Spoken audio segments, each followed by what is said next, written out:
aš šiandien nepardavinėsiu ir jūs šiandien nieko iš manęs nepirksit.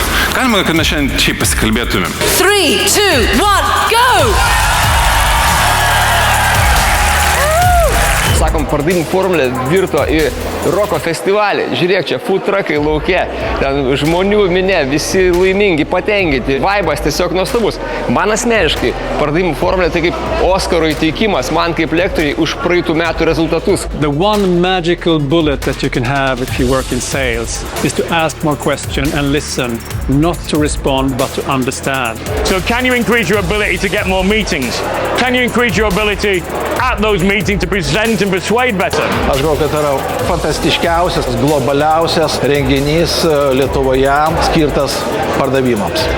People will not buy from you by what you say, what you do, but how you make them feel. You should go bigger. You should think bigger.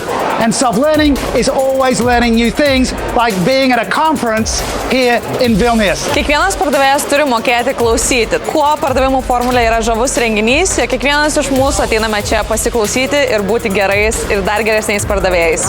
Now we go local.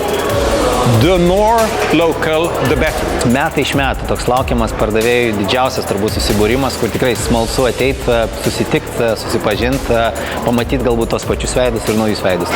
Ir tai tada, ką čia randate, iš karto, rytoj, pirmadienį vėliausia, imkite eksperimentuoti. Before you're about to enter a sales scenario, a meeting or a call, is to get your mindset in the state of service. Man atrodo, pardavimų formulės stiprybė yra žmonėse, kurie ateina, kurie nori mokytis ir kurie sukuria visą tą atmosferą, kurią mes ir galim klausyti. Galima aš atsisėsiu šalia jūsų, man bus patogiau parodyti.